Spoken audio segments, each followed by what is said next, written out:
Alamin wassalatu wassalam ala asyrafil anbiya'i wal mursalin wa ala alihi wa sahbihi ajma'in. Subhanaka la ilma lana illa ma 'allamtana innaka antal alimul hakim. Rabbi shrah li sadri wa yassir li amri wahlul 'uqdatam min lisani yafqahu qawli. Amma ba'd. Alhamdulillah ala ni'matil Islam, alhamdulillah ala ni'matil iman, wa kafa biha min ni'mah. Alhamdulillah, segala puji bagi Allah Subhanahu wa ta'ala yang menyehatkan kita, menyempatkan kita, memberikan kita langkah-langkah untuk menuju ke tempat-tempat semacam ini, tempat kita makan hati.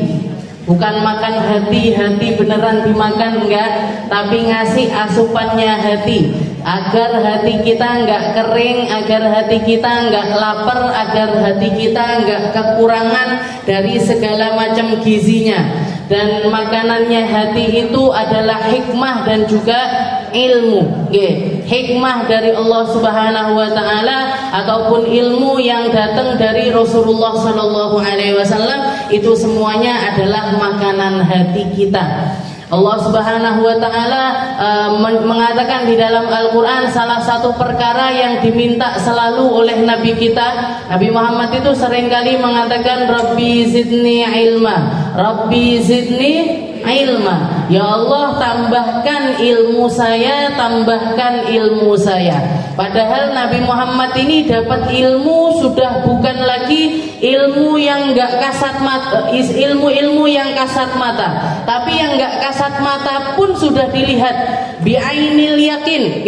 Jadi kalau kita nyeritakan, kalau Allah Ta'ala ataupun Nabi Muhammad ceritakan tentang surga belum pernah kita datangi. Kalau kita nyeritakan tentang neraka juga belum pernah kita lalui. Tapi kalau Nabi Muhammad SAW sudah pernah melihat itu dengan kedua mata mulia beliau, bi'ainil yakin. Jadi yakinnya Nabi ini ainian.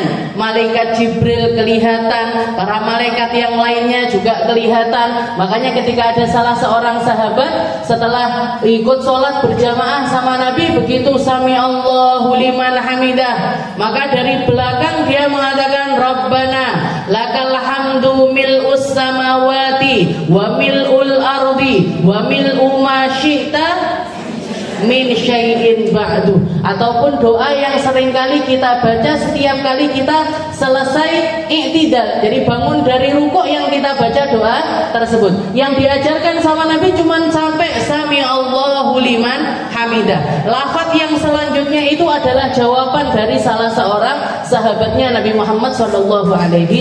Maka begitu salam ditanya sama Nabi, man, siapa tadi yang baca doa itu tadi, siapa? Katanya sahabat tersebut, ana ya Rasul. Apakah salah ya Rasul? Maka Rasulullah mengatakan, aku melihat malaikat ini berbondong-bondong turun dari atas langit, buru-buru nyatetin pahala dari apa yang kamu ucapkan.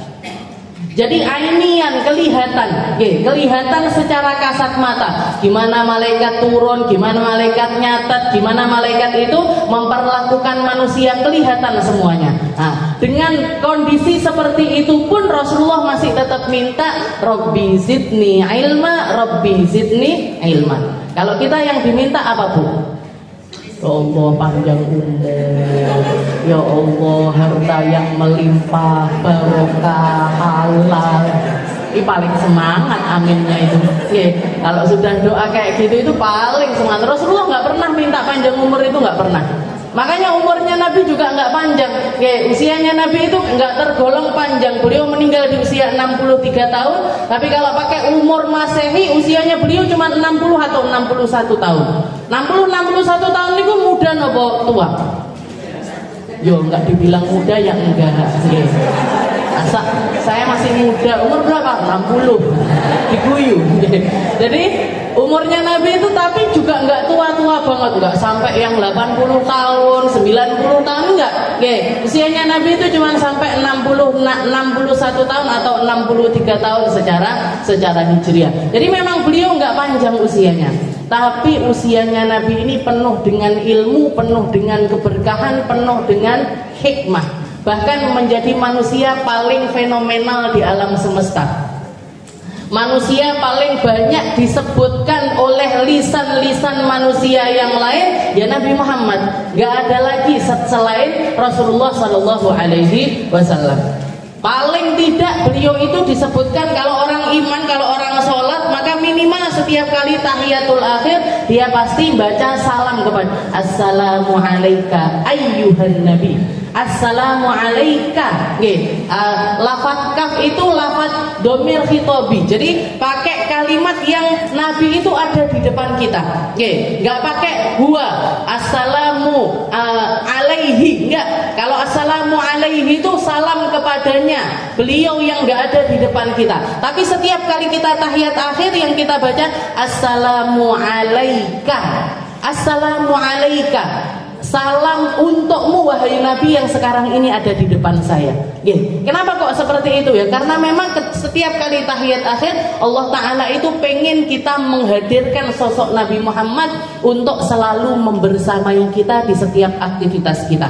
Di dalam sholat bahkan yang harusnya kita fokus sama Allah Ta'ala, tapi Allah Ta'ala pengen kita juga nginget Nabi Muhammad Sallallahu Alaihi Wasallam. Kenapa? Karena nggak akan sempurna. Kita nggak akan tahu gimana caranya hidup, kita nggak akan tahu gimana caranya taat, kita nggak akan tahu gimana caranya takwa kepada Allah Ta'ala kalau nggak lewat Nabi Muhammad Sallallahu Alaihi Wasallam. Jadi nggak ada ceritanya Nabi Muhammad biasa aja loh cintanya sama Nabi. Nggak biasa. Wong Allah Ta'ala mentreatment beliau itu nggak biasa.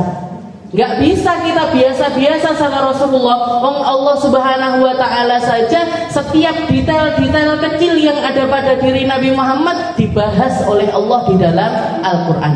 Qad nara taqalluba wajhika fis sama'. Wahai Muhammad, saya sudah melihat longoan-longoan wajahmu ke atas langit, mengharap-harap untuk kiblat itu pindah dari Masjidil Aqsa menuju Masjidil Haram. Nengok gini tak lo dibahas sama Allah. Nengok ini kan kayak ibu nyeritakan tentang anaknya. Anakku masih so titah-titah. Anakku sudah bisa ngomong mama. Anakku sudah mau tak suapi makan 5 suap itu ibu senangnya luar biasa. Nggak nong betul. Anak jenengan punya anak umur 1 tahun, 1,5 tahun, mau makan sampai 5 suap, tepuk tangan lah iso dramben diceluk, dramben diceluk untuk merayakan makan 5 suap itu tadi. Kenapa? Saking senangnya orang tua ngelihat anaknya punya kemampuan yang semacam itu. Jadi Allah Ta'ala hal-hal kecil semacam ini dibahas oleh Allah Ta'ala untuk menunjukkan betapa luar biasanya tempatnya Nabi Muhammad Sallallahu Alaihi Wasallam di sisi Allah Subhanahu Wa Ta'ala. Nabi Allah Adam salah satu hal yang diwasiatkan kepada putranya, salawatlah kamu kepada Muhammad. Siapa Muhammad wahai Abah? Dia yang aku saksikan namanya ada di setiap lembaran-lembaran daun-daun di surga. Dia yang namanya aku saksikan ada di setiap pintu-pintu ataupun gagang-gagang surga. Dia yang namanya ada di setiap tempat yang ada di antara 2 matanya para bidadari. Semua tempat di dalam surga itu ornamennya, hiasannya adalah lafaz Muhammad, Muhammad, Muhammad. Jangan sampai kita nyesel kalau kita nggak mau merayakan tentang Nabi Muhammad di dunia, nggak mau cinta sama Nabi Muhammad di dunia. Jangan sampai istilahnya jangan-jangan kita nggak dimampukan sama Allah Ta'ala untuk merayakan tentang Nabi Muhammad di dalam surga. Karena orang kalau sudah masuk ke dalam surga, mau nggak mau merayakan tentang Rasulullah Shallallahu Alaihi Wasallam. Piye wong kabeh semuanya tentang Nabi Muhammad. Jadi bisa dikatakan seperti yang dikatakan oleh Allah Ta'ala, laula kayak Muhammad ma khalaqtul afaq. Kalau bukan karena kamu hai Muhammad, saya nggak nyiptakan apa-apa. Nggak nyiptakan manusia, nggak nyiptakan bumi, nggak nyiptakan langit, nggak nyiptakan malaikat. Semuanya tujuannya untuk memamerkan kedudukannya Rasulullah Sallallahu Alaihi Wasallam. Jadi ini yang kita bahas adalah ilmunya Nabi. Ini yang kita bahas adalah sesuatu yang diminta oleh Rasulullah Sallallahu Alaihi Wasallam. Rabbi zidni ilma, Rabbi zidni ilma. Jadi kalau kita melangkah di tempat ilmu, kita lagi melakukan seperti apa yang dilakukan oleh Rasulullah. Ya Allah, saya ini nggak ngerti, gimana caranya biar ngerti. Ya Allah, saya ini nggak paham, gimana caranya biar paham. Lanjut ya.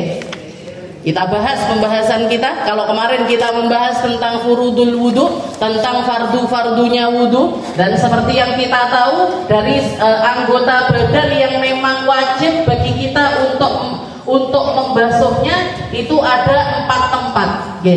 Ada 4 tempat. Yang pertama adalah wajah. Yang kedua adalah tangan sampai siku. Yang ketiga adalah membasuh kepala, dan yang terakhir adalah membasuh kaki. Jadi 4 tempat ini. Wajah, seluruh anggota wajah harus kena air wudu. Tangan sampai siku juga harus rata semuanya kena air. Membasuh kepala, kalau di madhabnya Imam Syafi'i sebagian pun juga sudah cukup. Dan yang terakhir adalah bagian kaki. Yang terakhir adalah bagian kaki sampai ke mata kaki. Jadi kaki sampai ke mata kaki. Jadi 4 anggota, basuhan 4 anggota inilah yang dikatakan dengan furudul wudu atau fardunya wudu. Jadi yang wajib harus ada di dalam wudu kita ada di 4 tempat ini tadi. Wajah dan semua yang berkaitan, semua yang dikategorikan sebagai bagiannya wajah. Seperti kemarin yang kita bahas, mulai dari ujung rambut sampai adzaqan, sampai ke bawah rahang sini. Setelah itu mulai dari ujung telinga, mulai dari perbatasan telinga yang menjadi batas antara telinga dengan wajah sampai ke batas telinga yang mulai dari sebelah kanan sampai ke sebelah kiri. Maka semua tempat yang ada di tempat tersebut, yang ada di bagian wajah tersebut, semuanya wajib kena air, termasuk sampai ke rambut-rambutnya sekalipun.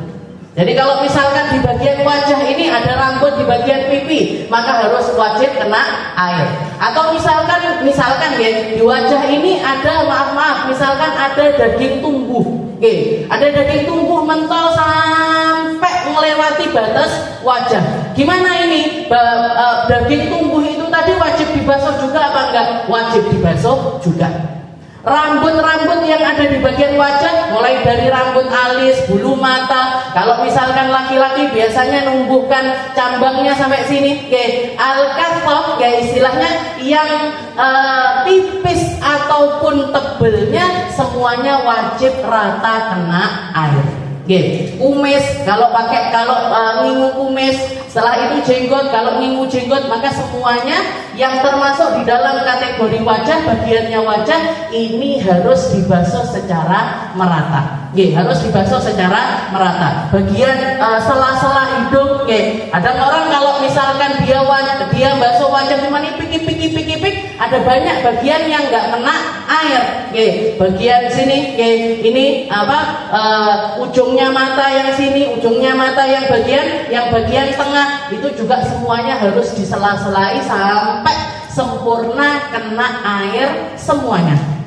Sempurna kena air semua. Tangan sampai siku pun juga demikian. Mulai dari ujung kuku, ujung jari-jari tangan sampai ke bagian siku. Dan malayatimul wajib illa bihi fahuwa wajib.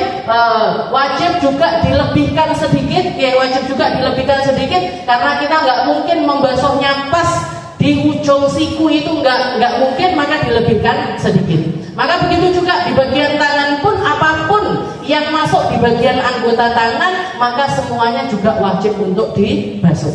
Misalkan maaf ada orang jarinya lebih, nggak 5 tapi 7 misalkan. Gimana ini? Yang lebihannya jari ini wajib dibasuh apa enggak? Wajib dibasuh juga. Karena dia masuk di bagian tangan. Tangan ini kalau misalkan kita, kalau dari segi kedokteran yang dikatakan tangan itu dari ujung jari sampai ke sini. Ini tangan secara kedokteran semuanya ini masuk di bagian tangan. Tapi kalau dari fikih sampai ke siku saja. Kalau tentang pemotongan tangan ini gimana Ustaz? Allah Ta'ala mengatakan as-sariqu was-sariqatu faqta'u aydiyahuma. Katanya Allah Ta'ala, kalau ada orang nyuri, laki ataupun perempuan hukumannya adalah dipotong tangan. Dipotong tangannya ini sampai mana? Yang diajarkan sama Nabi, dicontohkan sama Nabi itu sampai ke ujung sini saja. Ilal qur, sampai ke pergelangan tangan aja. Nggak sampai ke siku, nggak sampai ke apa ini? Ketek. Nah, sampai ke lengan enggak. Nah, jadi itu perbedaannya. Jadi kalau di dalam wudu maka tangan ini adalah sampai siku-siku saja. Ilal mirfaqain. Kalau misalkan pakai tekstualnya ayat, waghsilu wujuhakum wa aydiyakum ilal marafiq, tangan kalian sampai ke siku. Makanya ada ulama yang mengatakan kalau wudu itu bukan airnya, air terus mulai dari siku sampai ke tangan, enggak, harus dari ujung sini sampai ke sini. Gimana? Benar apa enggak? Kalau secara tekstualnya ayat iya benar. Tapi menurut tafsirannya ulama, ila di sini artinya adalah ma'a, bersama, tangan bersama dengan siku. Maka berarti gimana? Mau mulai dari ujung kah, mulai dari ujung sini kah, mulai dari ujung sini, semuanya caranya bebas. Sing penting roto kabeh. Paham ya roto kabeh? Katanya tadi ada orang Sumatera, ngerti ya omongan saya. Dari tangan sampai ke siku. Setelah itu membasuh kepala, bagian kepala. Siapa? Mana ini kepala ya? Sampai ke bola kepala, tengkorak kepala ini seluruhnya. Jadi kalau misalkan ada orang rambutnya panjang sekali, wudu nggak mau basah bagian sininya, ngambil yang sini, tuk. Gimana hukumnya? Nggak boleh, nggak sah. Kenapa? Karena dia nggak masuk bagian rambut, nggak masuk bagian kepala. Jadi yang boleh gimana? Misalkan wudu saya nggak mau yang sini yang basah, yang sini aja, gini. Gimana? Boleh. Sini boleh, sini boleh, sini boleh, ini bebas. Pokoknya masih ada di bagian kepala. Tapi kalau sudah di bawahnya kepala, rambut yang meluber sampai ke bawah itu bukan termasuk bagiannya kepala. Bahkan kulit kepala pun juga boleh, nggak harus rambut. Terus yang botak gimana? Kalau misalkan rambut itu harus pakai rambut, maka yang dimaksud adalah pakai kepala. Jadi kalau botak pun pokoknya dialirkan air di atas kepala tersebut sudah cukup. Dan yang terakhir adalah kaki sampai mata kaki. Kaki sampai mata kaki. Sekarang kita akan membahas, yang kita bahas sekarang adalah tentang sunnahnya wudu. Sunnahnya wudu ini nanti ada banyak sekali sunnahnya wudu. Bahkan para ulama ngitung dari sekian banyak, berapa banyak ini. Kalau di dalam wudu itu mau sempurna wudunya, ini kan yang wajib ini tadi. Wajib itu berarti nggak bisa ditinggalkan. Dan kalau ada miss sedikit nggak sah wudunya. Jadi kalau jenengan dibasuh bagian kepalanya nggak benar, nggak sah. Basuh bagian tangannya nggak benar, nggak sah. Basuh bagian kepala nggak benar, nggak sah. Basuh bagian kaki nggak benar, nggak sah. Tapi kalau untuk yang sunnah, didatangkan boleh, nggak didatangkan juga boleh. Dilakukan dapat pahala, nggak dilakukan tidak dapat dosa. Jadi dilakukan dapat tambahan pahala. Tapi kalau nggak dilakukan, nggak masuk kita di dalam kategori orang yang berdosa, dan wudu kita juga dianggap tetap sah. Jadi kalau sudah 4 tempat ini sudah terbasuh secara sempurna, sah wudunya. Kalau orang sah wudunya, sah sholatnya. Tapi kalau sudah 4 tempat ini ada salahnya, maka wudunya nggak sah. Kalau orang wudunya nggak sah, sholatnya juga tidak sah. Sholatnya juga nggak sah. Jadi nanti akan ada sunnah sebelum membasuh wajah. Ada sunnah ketika membasuh wajah. Ada bagian tangan, nanti ada bagian kepala, nanti ada bagian kaki. Nah, jadi ini ada banyak sekali kesunahan-kesunahan di dalam wudu. Bahkan para ulama ngitung itu ada lebih dari 70 macam sunnah. Ada lebih dari 70 macam sunnah yang bisa kita datangkan di dalam wudu kita. Jadi dikatakan di sini sunanul wudu katsirah awsalaha ba'dhum ila sab'in.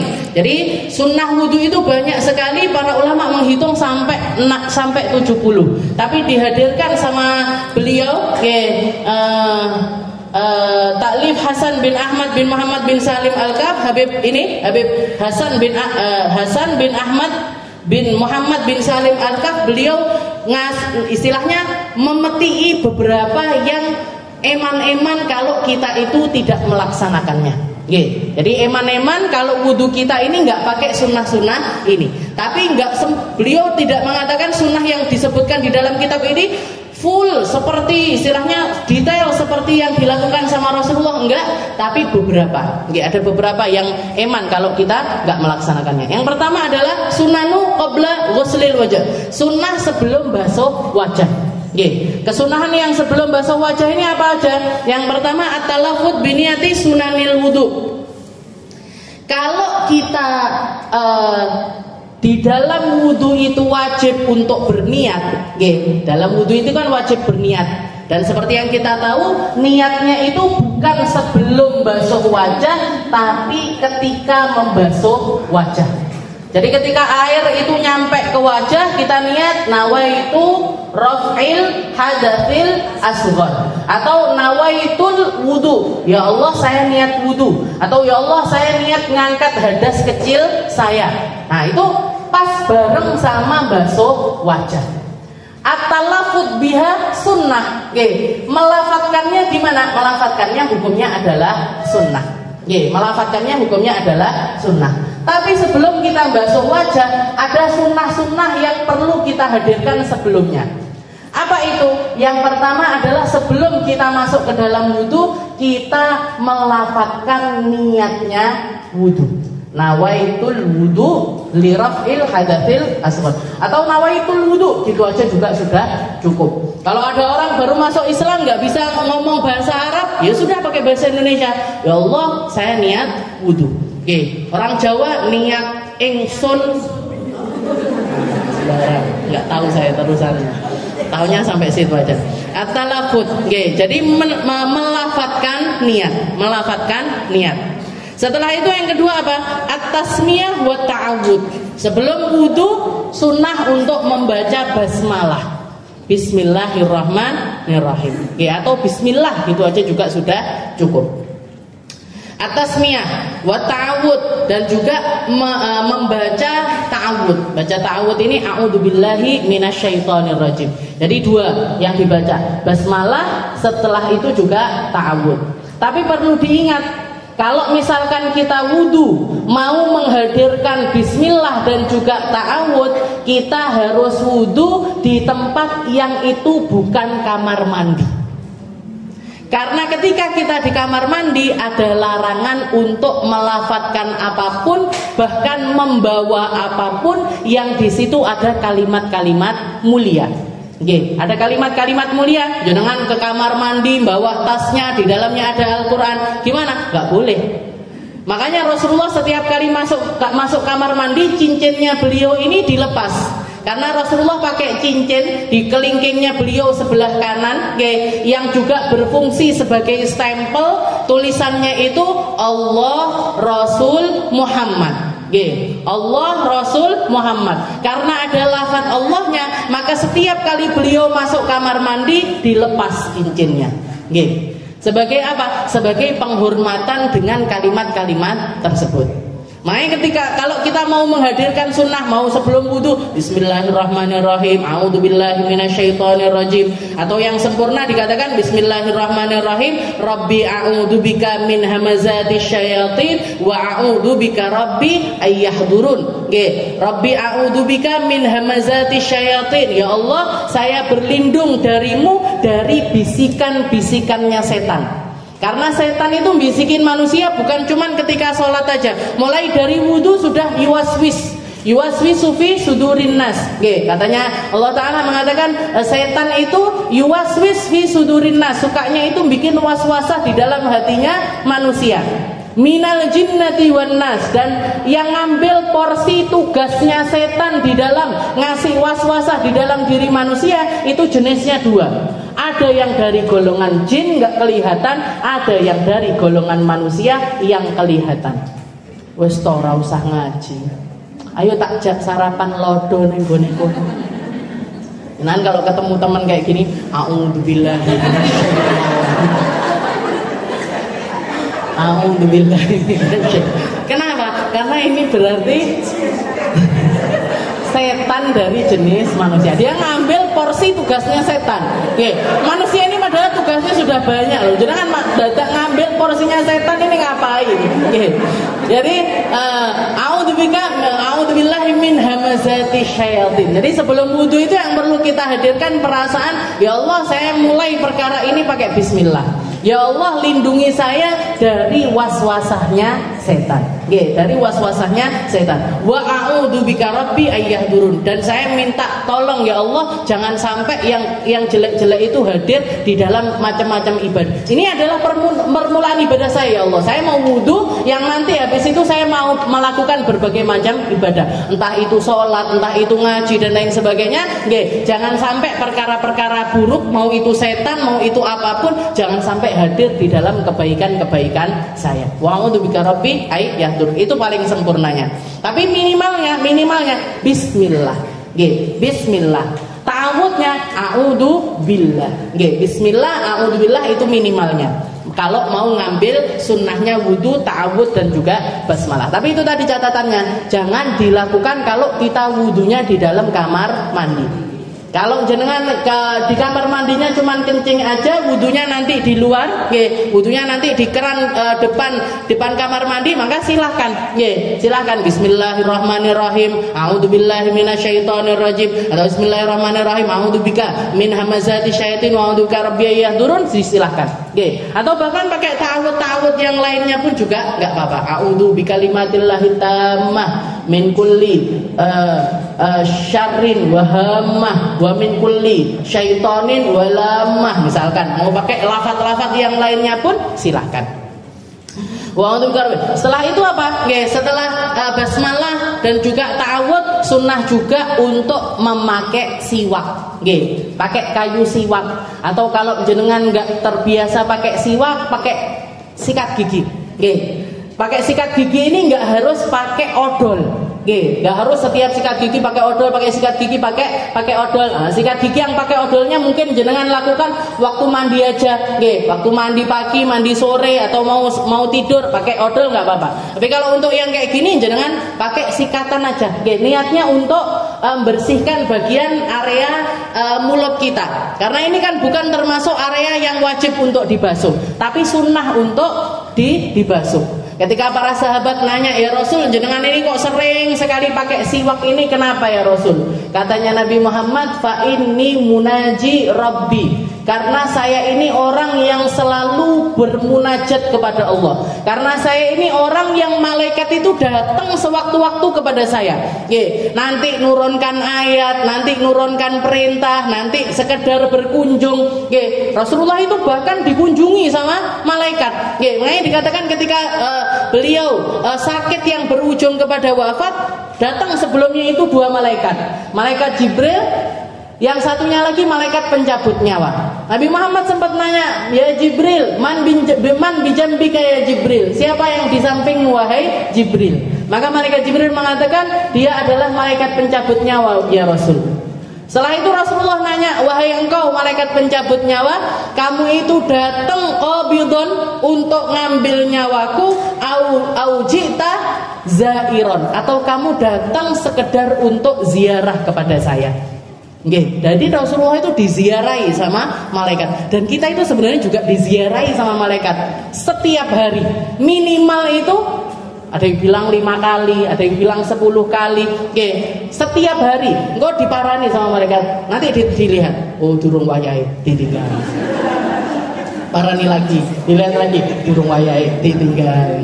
Saking kita kan nggak terasa. Jadi Nabi Muhammad nanya, ini datang mau ngambil nyawa saya atau sekedar ziarah aja wahai Jibril? Maka malaikat maut ini, malaikat pencabut nyawa mengatakan, in syi'ta ya Rasul, kalau Anda berkenan wahai Rasul, saya diperintahkan sama Allah untuk nyabut. Tapi kalau jenengan nggak mau, maka saya diperintahkan untuk pergi. Jadi terserah Nabi mau diambil sekarang atau nanti, itu terserah Nabi. Maka Rasulullah mengatakan sekarang aja. Ditambahi sama malaikat Jibril, tapi ketahuilah wahai Muhammad bahwasanya Allah Ta'ala sudah sangat merindukan dirimu. Dan Rasulullah mengatakan, dan aku pun juga sudah sangat rindu kepada Tuhanku, maka silahkan cabut nyawaku. Lek awake dhewe enggak katek ditawari. Enggak pakai ditawarin, wayahe bek. Wayahe bek. Cabut. Pokoknya jangan di sini, Bung, nggih. Medeni, nggih. Jadi as-siwak, siwak dengan semua kesunahannya siwak, siwak dengan semua kesunahannya siwak. Di antaranya kesunahan siwak apa? Baca doa, Jadi ketika bersiwak itu sambil baca Allahumma bayyid bihi asnani wa syudda bihi lithati wa thabbit bihi lahati wa athibni alaihi ya arhamar rahimin. Ya Allah, putihkan gigi saya, kuatkan gusi saya, tetapkan kalimat la ilaha illallah di lidah saya, tetapkan kalimat la ilaha illallah di lidah saya, kasih saya pahala atas perkara ini, wahai zat yang maha kasih kepada hamba-hambanya yang terkasih. Jadi nggak bisa bahasa Arabnya, sudah bahasa Indonesianya, yang penting jangan hadirkan. Ya Allah, ketika sikat gigi itu, ya Allah putihkan gigi saya, wa afsih bihi lisani, juga termasuk ya Allah fasihkanlah lisan saya, fasihkanlah pelafatan saya di dalam membaca Al-Quran. Fasihkan lisan saya di dalam membaca Al-Quran. Ini minta ketika kita bersiwak. Minta ketika kita bersiwak. Jadi bersiwak itu juga termasuk sunnah sebelum wudu. Habis itu ghuslul kafain. Nah ini biasanya di sekolah-sekolah dulu waktu SD diajarkan. Basuh dua tangan sampai kur. Jadi basuh tangan itu seperti ini. Basuh tangan dulu sebelum wudu itu adalah sebuah kesunahan sebelum wudu. Dengan catatan dia itu sebelum melakukan wudu bisa memastikan bahwasanya tangannya ini dalam keadaan suci. Tapi kalau misalkan sebelum wudu dia yakin tangannya ini dalam keadaan nggak suci, tidak dalam keadaan suci, maka ghuslul kafain, nyuci tangan sampai ke pergelangan sebelum wudu itu hukumnya adalah wajib. Jadi kalau misalkan sebelum, kapan ini kira-kira biasanya yang bisa berpotensi hukumnya wajib? Bangun tidur. Bangun tidur. Katanya Nabi, kalau kamu bangun tidur, maka sebelum wudu basuhlah dulu tanganmu sampai ke pergelangan. Kenapa ya Rasul? Fa innakum la tadruna bi ayyihim bata. Katanya Nabi, kamu nggak ngerti tangan itu tadi malam bermalam di mana.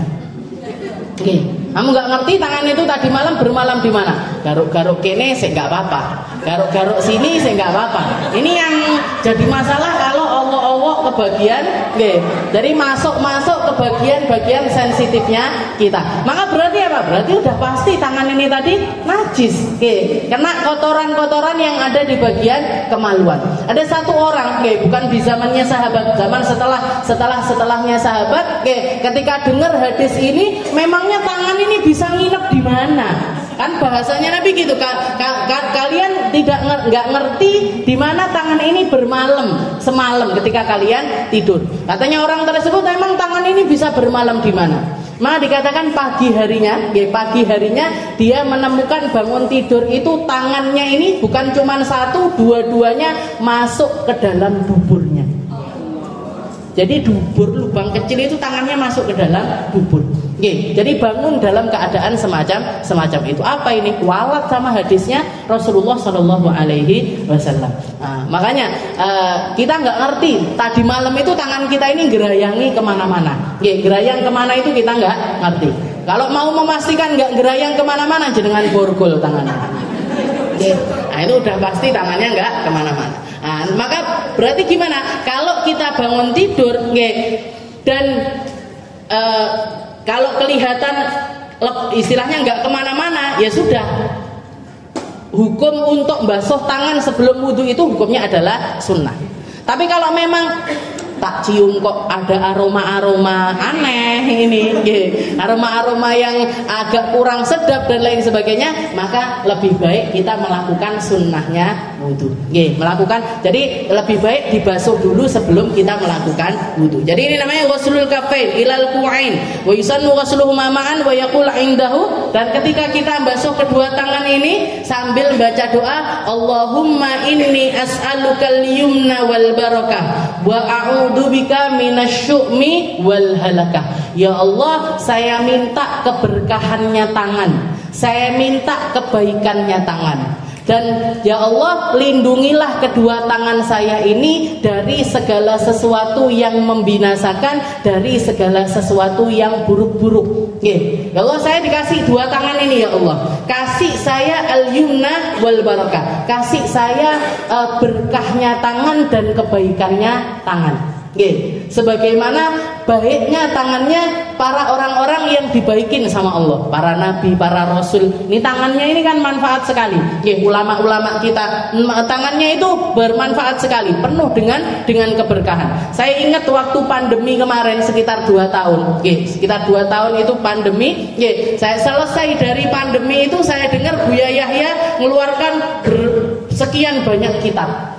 Katanya beliau barokahnya pandemi, bisa menyelesaikan kitab-kitab yang memang pengen beliau selesaikan. Ustazah Halimah Al-Idrus juga kalau nggak salah 2 atau 3 kitab yang keluar. Ustaz Habib Segaf Baru juga ada beberapa kitab yang beliau keluarkan selama pandemi. Lagi takut pandemi buku ya ndak gawe, apa yang manfaat juga mek gabut tok nggih, arep neng di milik neng di neng kene ra iso gitu tok nggih. Berarti itu menunjukkan kalau tangan itu punya keberkahannya. Orang-orang mulia itu dikasih sama Allah yang banyak dari mereka apa berkahnya. Umurnya berkah, ilmunya berkah, tangannya berkah, kakinya berkah. Semua yang ada pada diri mereka itu penuh dengan keberkahan. Jadi Allahumma inni as'alukal yumna wal barakah wa a'udzubika minasyu'mi wal halakah. Setelah itu yang kelima al-madmadah wal istinsyaq. Kumur-kumur. Jadi kumur-kumur itu termasuk sunnah sebelum basuh wajah. Kumur-kumur wal istinsyaq. Istinsyaq itu masukkan air ke dalam hidung. Masukkan air ke dalam hidung.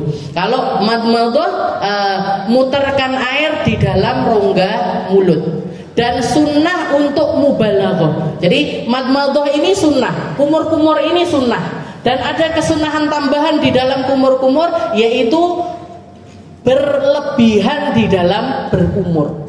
Berlebihan dalam kumur ini gimana? Ambil air, masukkan ke dalam mulut, habis itu diputerkan di seluruh rongga mulut. Jadi dibawa ke sini, kayak orang biasanya kuku ke sini, ke atas, ke bawah. Nah itu sunnah di dalam wudu.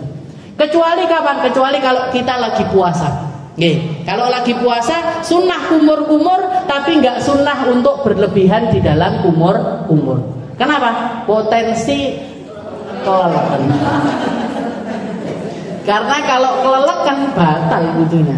Tapi kan wudu saja. Walaupun wudu melebihkannya itu kan termasuk kesunahan yang bisa dilakukan, tidak dilakukan pun juga nggak apa-apa. Maka kalau kita masukkan air ke dalam mulut, nah itu berarti kita sengaja memasukkannya ke dalam mulut. Nah kalau ketelannya ini nggak bisa dianggap spontanitas, nggak bisa.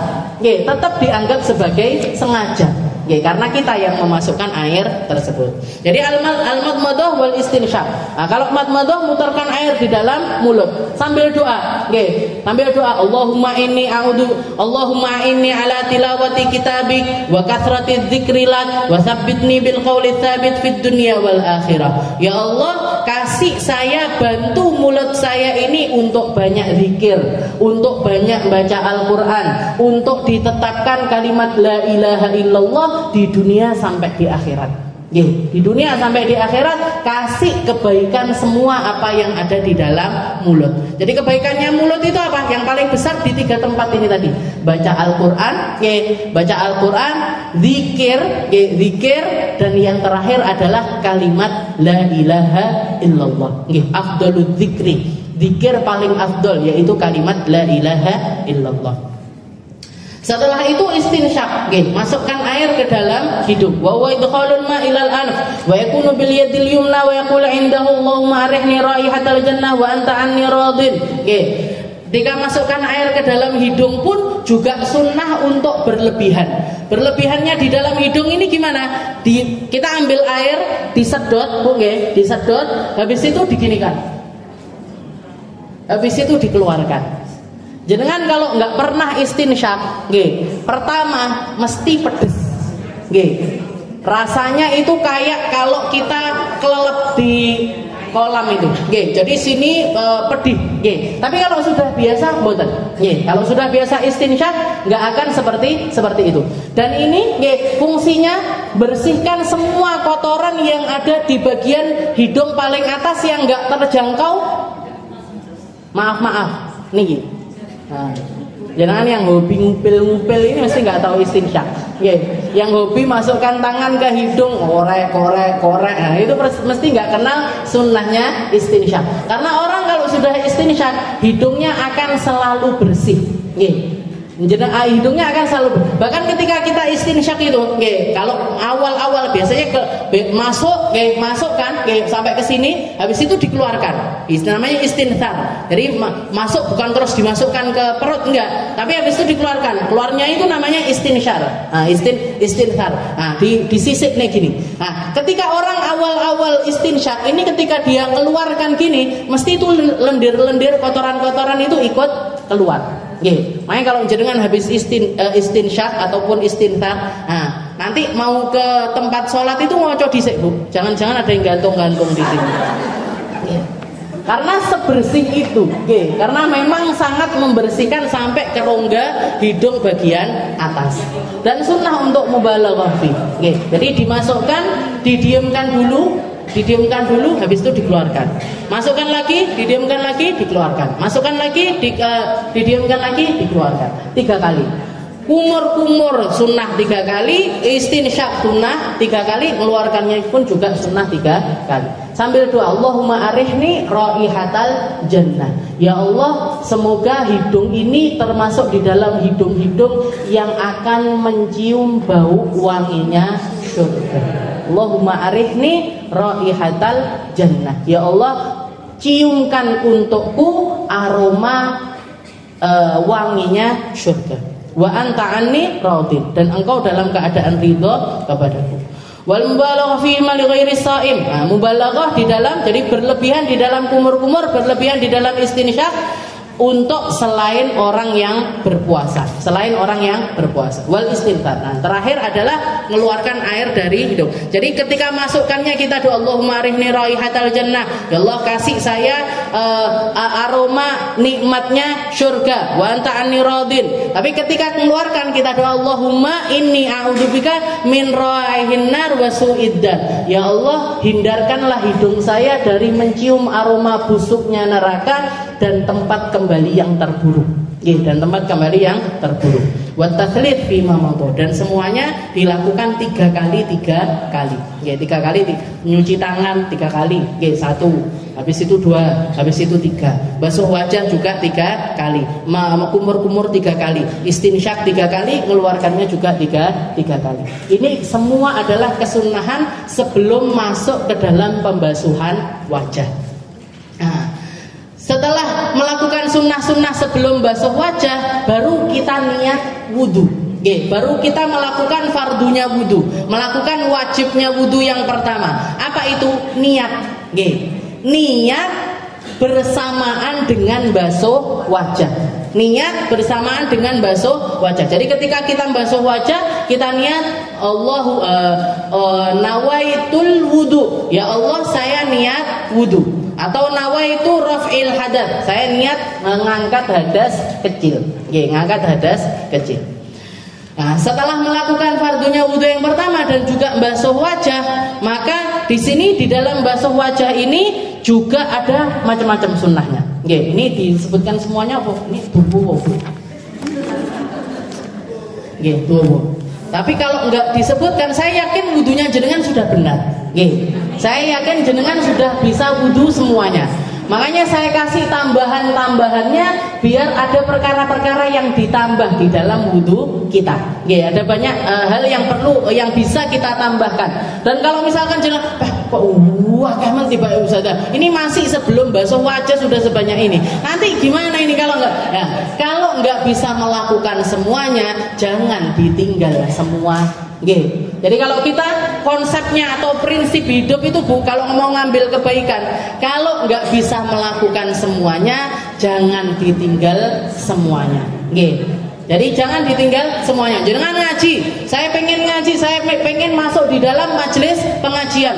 Tapi kok akeh men. Nggih.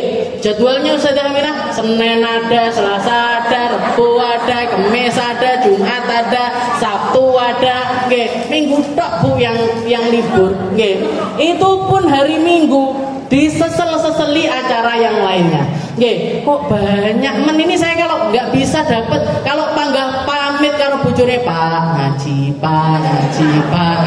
Kok ya sungkan. Nggih. Gimana ini? Kalau nggak bisa hadir semua, jangan ditinggal semua. Nggih. Ambil satu atau ambil dua tapi istiqomah di dalamnya. Jangan datang di sini saya niat bismillah ikut harinya saya yang sempat yang longgar Jumat pagi di Masjid Al-Fatah di sini. Maka niatkan ya Allah saya pengen ngaji di sini istiqomah.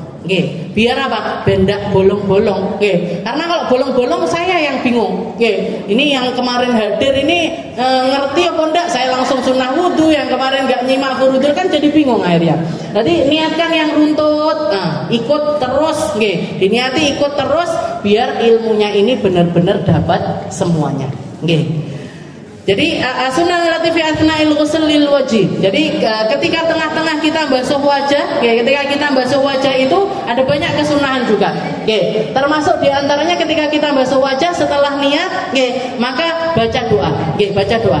Allahumma bayyid wajhi yauma tabyadul wujuh wa taswadul wujuh. Ya Allah, masukkan saya dalam kategori mereka-mereka yang wajahnya Engkau putihkan di hari kiamat nanti, di hari di mana Allah Ta'ala memutihkan wajah para kekasihnya dan menggelapkan wajah mereka-mereka yang tidak beriman kepada Allah atau orang-orang ahli maksiat. Jadi nanti orang ketika hari kiamat itu langsung kelihatan Bu. Mana yang ahli surga, mana yang ahli neraka itu udah langsung kelihatan. Yang ahli surga mukanya putih bercahaya. Putih bercahaya. Jadi skincare-nya jenengan itu nggak berlaku di hari kiamat. Yang putih di sini belum tentu putih di sana. Yang hitam di sini belum tentu hitam di sana. Belum tentu hitam di sana. Makanya ketika basuh wajah itu niatkan skincarean wajah akhirat, bukan skincarean wajah dunia. Allahumma bayyid wajhi. Ya Allah, putihkan wajah saya. Yauma tabyadul wujuh, hari di mana Engkau memutihkan wajah para kekasihmu, wa taswaddul wujuh, dan menghitamkan wajah para musuh-musuhmu, atau orang-orang yang ingkar kepada Allah Subhanahu wa taala. Setelah itu yabda bi'a'la. Habis itu ketika kita basuh wajah itu afdolnya adalah mulai dari bagian atas. Walaupun sah, jangan mau mulai dari air mau gini dulu kah, mau ini dhisik, silakan. Tapi afdolnya adalah dari bagian atas. Dari bagian atas diratakan ke seluruh wajah. Dari bagian atas diratakan sampai ke seluruh wajah. Jadi paling afdolnya dari atas ke bawah. Dari atas ke bawah. Ayyabda bil wajhi min a'la. Ayyakhudal ma biyadaihi jami'an. Dan sunnahnya adalah kita yang datengin air, bukan air yang datengin kita. Seperti yang kita bahas kemarin juga sempat kita singgung. Jadi ini kalau madhabnya Imam Malik ini wajib. Kalau madhabnya Imam Malik, jangan kalau wudu pakai caranya Imam Malik, maka yang kayak gini ini wajib. Apa itu? Kita yang datengin air, bukan air yang datengin kita. Kalau madhabnya Imam Syafi'i bebas, mau jenengan yang datengin atau air yang datengin silahkan. Jadi misalkan jenengan mau wudu, pas hujan deres, jangan hujan deres, terus habis itu gini, ya Allah saya nawaitul wudu li rafil hadatsil aswar. Jadi airnya yang nyampe ke kita, air yang datengin kita, gimana? Sah. Tapi kalau di di madhabnya Imam Malik nggak bisa, harus ditadai dulu airnya, airnya ditadai dulu, baru setelah itu diusapkan ke wajah. Jadi harus kita yang datengin airnya ditadai dulu di tangan, habis itu diratakan ke seluruh wajah. Tapi gimana kalau di mazhabnya Imam Syafi'i? Yang kayak gini hukumnya adalah sunnah. Yang seperti ini hukumnya sunnah. Ya'khudhal ma' biyadaihi jami'an, dan ngambilnya pakai dua tangan. Setelah itu yang keempat, ta'ahudul ma' wa huwa taraful 'aini alladhi yalil anaf wa ta'ahuduhu bis-sabab. Setelah itu nyela-nyelai bagian almak. Nah ini, jadi almak ini. Dan nyela-nyelainnya itu pakai jari telunjuk. Jadi jangan basuh wajah gini, bagian sininya diginikan. Jadi bagian pelupuk ini bukan pakai gini, walaupun pakai gini juga ngambil kesunahan, tapi paling afdolnya bisababah, pakai jari telunjuk diginikan. Ini namanya ta'ahudul ma'. Dan yang kedua adalah selanjutnya ta'ahudul lihat, wa huwa tarful akhar lil aini, dan juga yang sebelah sini. Ini juga pakai telunjuk sini. Jadi ngetan, habis itu sebelah sini. Jadi bagian sini, setelah itu bagian sini. Semuanya pakai as-sababah, pakai jari telunjuk. Dan yang selanjutnya mashul udunain.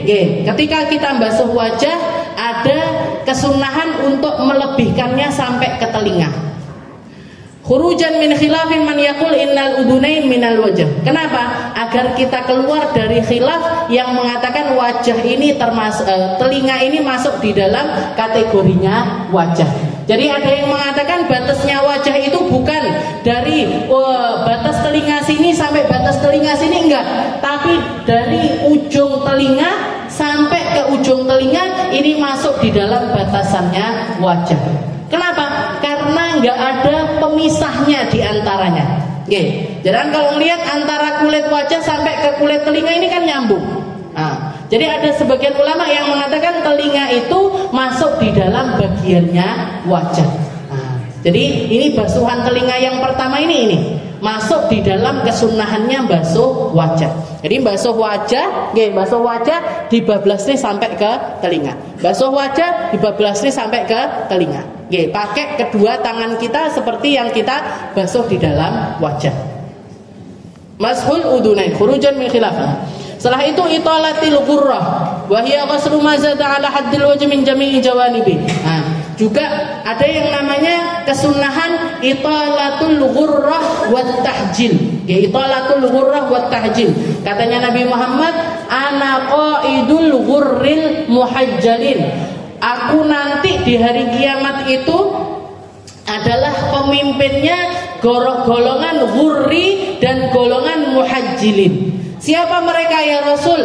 Mereka adalah kaum dari umatku yang kalau setiap wudu itu mesti dilebihkan sedikit.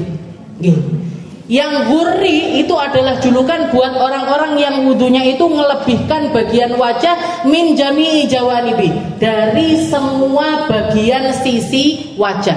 Atas dilebihkan sedikit, kanan dilebihkan sampai ke telinga, kiri dilebihkan sampai ke telinga. Bagian sini bukan cuma sampai dhaqan aja, tapi dilebihkan sampai ke sebagian leher. Sampai ke sebagian leher. Ini namanya ghurri. Nanti juga ada namanya muhajjalin. Siapa muhajjalin? Mereka-mereka yang melebihkan pembasuhan bagian tangannya bukan cuma sampai ujung siku aja, tapi dilebihkan sampai segini. Sampai lebih dari tengah-tengahnya lengan bagian atas. Nanti kaki juga gitu, dilebihkan bukan cuma sampai ke mata kaki aja, tapi sampai ke tengah-tengahnya bagian lutut, tengah-tengahnya kaki bagian bawah, tengahnya kaki bagian bawah itu namanya ghurril muhajjalin.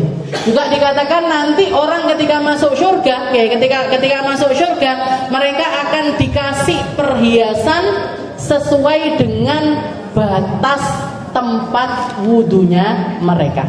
Sampai ke batas wudunya mereka. Jadi kalau orang wudu sampai ke tengah sini, sampai ke tengah lengan sini, dia akan diperbolehkan untuk pakai perhiasan sampai ke sini. Nggih. Menyala dong. Iya, di surga harus menyala. Di surga harus menyala. Kaki juga gitu, gerembeng-gerembeng sampai ke tengah-tengah lutut. Nah, itu diizinkan untuk pakai perhiasan sampai ke situ. Tapi ojo adus. Itu namanya bukan wudu nanti. Jadi ini itu alatul ghurrah wa tahjil. Nah, itu alatul ghurrah wa dalq wa takhlil. Nah, juga sunnah untuk nyela-nyelai semua bagiannya wajah. Seperti tadi yang saya katakan, kalau orang punya jenggot, nah jenggotnya ini mau tipis ataupun tebal disela-selai. Bagi orang kalau punya alis tebalnya ini juga disela-selai. Nah, semua tempat ini diperhatikan dengan sangat seksama. Dan yang terakhir adalah at-tathlith fi mamadhah, 3 kali semuanya. Jadi giniin mata 3 kali, basuh wajah juga 3 kali. 1 kali cukup, 1 kali gugur kewajibannya, 3 kali sempurna kebaikan dari wudu itu sendiri. Nah, jadi ini tadi sebelum wudu. Setelah itu basuh bagian sunnah-sunnah yang ada di bagian wajah. Yang ketiga adalah as-sunan allati fi athna'il ghuslil yadain. Setelah dari wajah kita pindah ke basuh tangan. Basuh tangan juga sama. Ayyabtadi'a minal kaffain. Nah, sunnahnya baiknya sesuai dengan apa yang tertera di dalam Al-Qur'an wal yadain ilal mirfaqain, tangan sampai ke ujung, sampai ke bagian siku. Tangan dari sampai ke siku. Berarti apa? Ada kesunahan untuk memulainya dari bagian atas. Dari bagian sini. Dari bagian ujung jari. Ujung jari diratakan sampai ke siku. Ujung jari diratakan sampai ke siku. Ayat tadi minal kafain. Nah, setelah itu membaca doa Allahumma a'tini kitabi biyamini wa adkhilnil jannah bighairi hisab. Ketika membasuh bagian tangan kanan, kita minta ya Allah kasih buku catatan amal saya nanti pakai tangan kanan. Dan masukkan saya ke dalam surga tanpa hisab. Masukkan saya ke dalam surga itu tanpa hisab. Kalau yang sebelah kiri, Allahumma inni a'udzubika an tu'tiyani kitabi bishimali wa au min wara'i dhuhri. Ya Allah, jangan sampai tangan kiri saya ini nanti yang bagian ngambil buku catatan amal saya dan pakai tangan kiri atau dari balik punggung saya. Karena itu menunjukkan dia akan jadi orang yang celaka. Dikatakan beberapa tempat di dalam hari kiamat itu ketika mahsyar itu, setelah kejadian mahsyar, setelah manusia dibangkitkan, tempat paling menakutkan selanjutnya adalah ketika tatatoyaris suhuf, ketika buku amal itu beterbangan, nyari tuannya masing-masing. Itu semua orang, nggak ada yang peduli sama orang lain. Nggak ada satu orang pun yang inget sama orang lain, yang peduli sama orang lain. Sampai kapan? Sampai nerima bukunya masing-masing.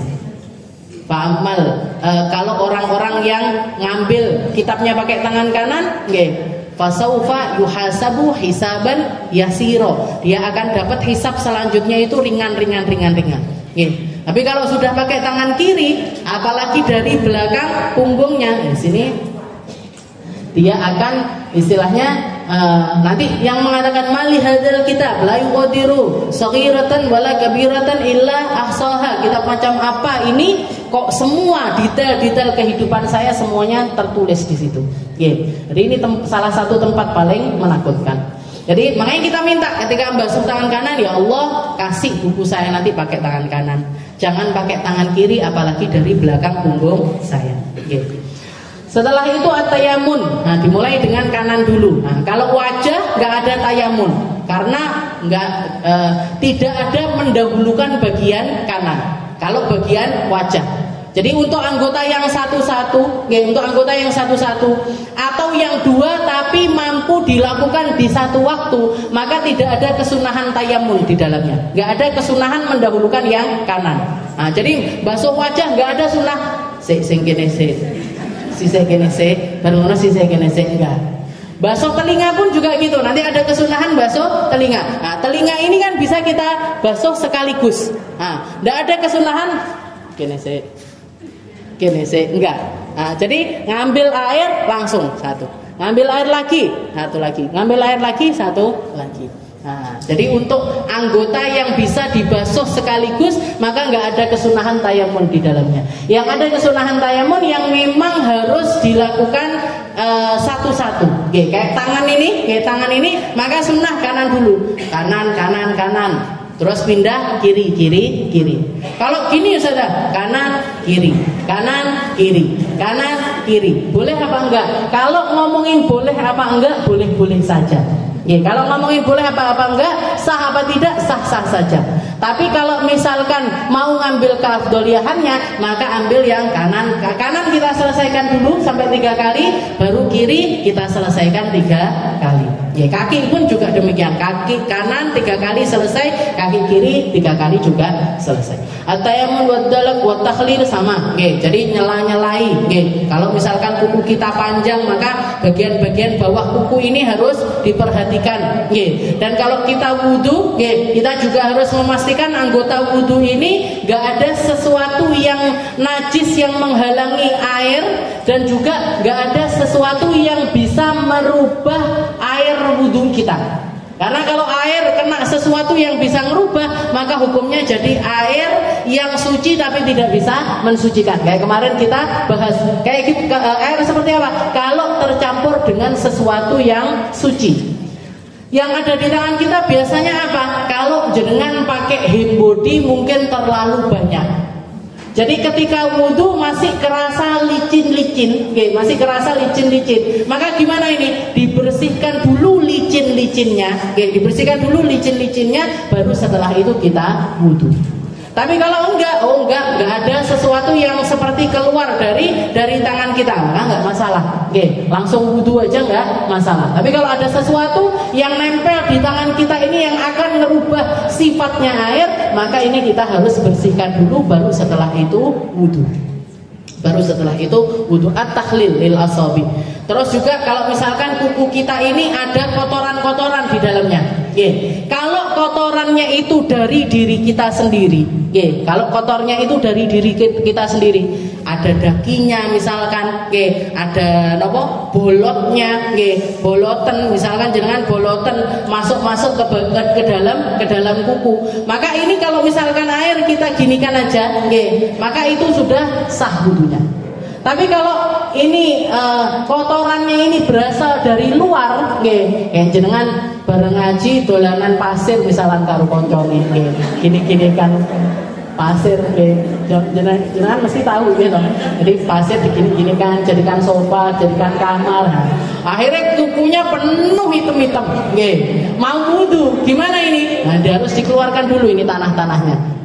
Jadi tanah-tanahnya ini dikeluarkan dulu, baru setelah itu kita wudu. Sezaman apa boten toh kita? Boten ya. Yang ngerti tanah-tanah itu kita.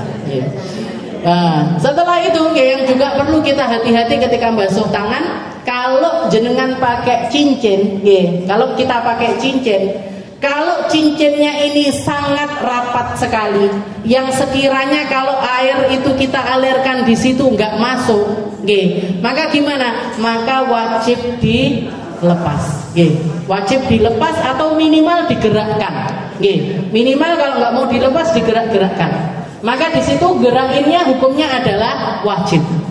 Tapi kalau misalkan cincin kita ini nggak rapat sekali, longgar, sekiranya kalau dialirkan air, tidak digerakkan pun juga air itu masuk ke tempat itu, maka sunnah untuk digerakkan. Jadi kalau rapat wajib digerakkan, kalau nggak rapat sunnah digerakkan. Kenapa? Karena yang di bawahnya cincin ini juga wajib dibasuh. Wajib dibasuh. Italatit tahjil tahrikul khatam idza alladhi yasilul ma' tahta. Fa idza lam yasil fa yajib tahriku. Al-mualah baina ghuslil wajh wal yadayn. Setelah itu juga sunnah juga yang namanya mualah.